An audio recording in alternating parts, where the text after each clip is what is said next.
दोस्तों नमस्कार। स्वागत है आपका हमारे YouTube चैनल सीसेज क्लासेस में। दोस्तों आज हम आपको बताएंगे इजी मल्टीप्लिकेशन या कहें मल्टीप्लिकेशन ट्रिक। तो किस प्रकार हम किन्हीं दो संख्याओं का किसी अन्य दो संख्याओं से गुना आसानी से कर सकते हैं, इसके बारे में आज हम सीखेंगे। तो आइए आज का क्लास स्टार्ट करते हैं। लेकिन क्लास को स्टार्ट करने से पहले आपसे एक निवेदन है कि प्लीज़ अगर आप चैनल पर नए हैं तो चैनल को सब्सक्राइब कर लें और बेल आइकन को प्रेस कर दें, जिससे हमारे अगले क्लास का नोटिफिकेशन आपको सबसे पहले मिल जाए। आइए आज का क्लास स्टार्ट करते हैं।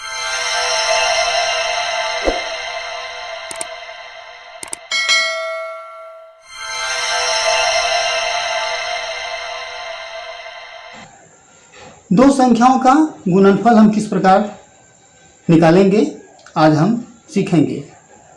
तो दो संख्याओं यानी किन्हीं दो संख्याओं, दो डिजिट की संख्याओं को हम गुना करने का जो तरीका होता है, यानी दो संख्याओं को किन्हीं दो संख्याओं से गुना करने का जो नियम है, किस नियम पर यह आधारित है, उसके नियम को पहले हम समझ लेते हैं। तो जैसे कि हम दो संख्या लेते हैं ए बी है ना, और सी डी, ये दो संख्या, दो अंकों की संख्या है। इसे हम गुना करते हैं, है ना। तो इसे किस नियम के आधार पर हम गुना करते हैं, क्योंकि हम आज तक स्कूलों में पुरानी विधियों से गुना करते हैं तो काफ़ी समय लगता है, लेकिन आज के दौर में अब समय के साथ चलना पड़ता है। दिए गए निश्चित समय में हमें क्वेश्चन का आंसर देना पड़ता है, इसलिए आसान विधि या फिर ट्रिक का हम लोग इस्तेमाल करते हैं। तो यहाँ पर दो संख्याओं का दो संख्याओं से गुणन जो है किस नियम पर आधारित है, यह हम जानेंगे। तो 1 to 1 दोस्तों ये नियम है 1 to 1। अब यह 1 to 1 क्या है, इसे ज़रा ध्यान से समझें। 1 का मतलब हुआ कि यह एक स्तंभ हुआ आपका, है ना। एक स्तंभ, इकाई के दोनों स्थानों को हम एक कहेंगे। दूसरा यह जो दो है, इसको हम कहेंगे इन दोनों स्तंभों का गुणन, है ना।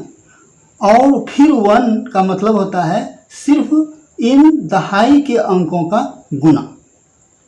इसे हम यूँ समझें कि हम इसे ए बी और C D, A B C D, फिर ए बी और सी डी, इस प्रकार हम लिखते हैं। तो 1 का मतलब हो गया पहले यह इकाई स्तंभ को गुना करना है, ठीक है, यह 1 हो गया। और फिर हमें इन दोनों स्तंभों को इस प्रकार से इस बी को सी से और ए को डी से गुना करते हैं, यह 2 हो गया। और तीसरा 1 हो गया, यानी कि हमें इन दोनों दहाई के स्थान के अंकों को गुना करना है। तो इसमें 1 2 3 स्टेप हो गया।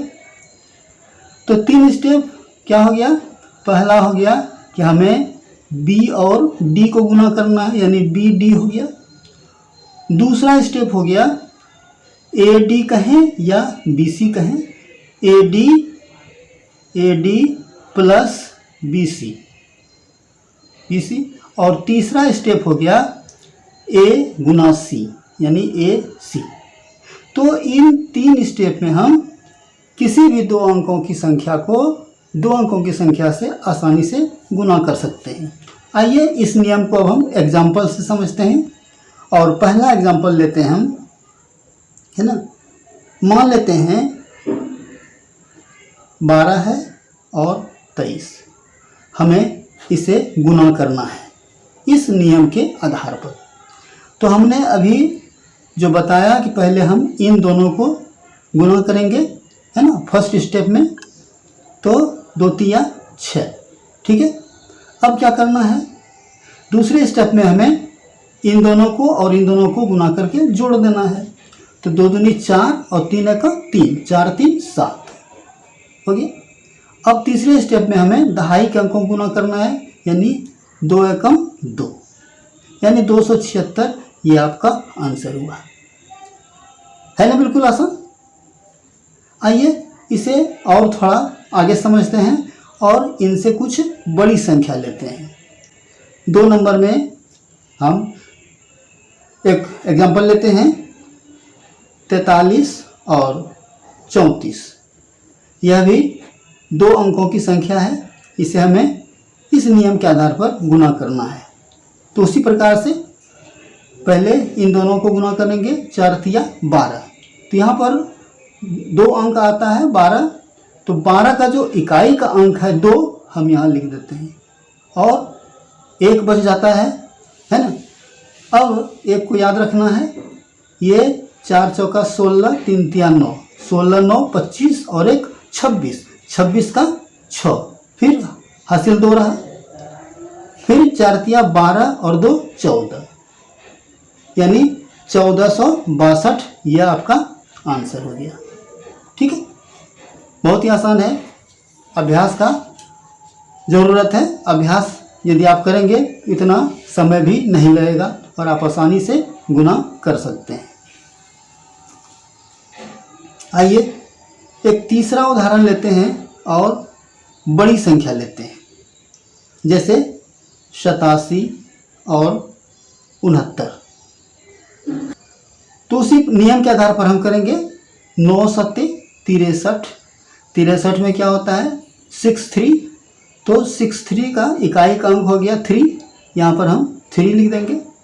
हाथ में 6 रहा, आप लिख दें। अब फिर 9 8 72, 72 और 7 6 का 42, ठीक है। अब इन्हें जोड़ दीजिए, 6 2 8 2 10 हासिल 1 7 1 8 4 12, 120 हो गया। 120 का यह जो 0 हुआ इकाई का अंक, इसे यहाँ लिख दीजिए, तो बच गया 12। अब क्या करना है, हमें इन दोनों को गुना करना है। 8 6 का 48, 48 में 12 को जोड़ देना है। 2 2 4 4 1 5, 54, यानी यहाँ पर हमें 54 लिख देना है। तो 5403 यह आपका आंसर हो गया। तो दोस्तों आज आपने सीखा कि किस प्रकार हम 2 अंकों की संख्या को किन्हीं 2 अंकों की संख्या से कितनी आसानी से और कितना कम समय में हम गुना कर सकते हैं। तो दोस्तों आज के लिए बस इतना ही। कल हम आपको बताएंगे कि 3 अंकों की संख्या को 3 अंकों की संख्या से हम किस प्रकार गुना करेंगे। आइए फिर मिलते हैं कल, तब तक के लिए जय हिंद।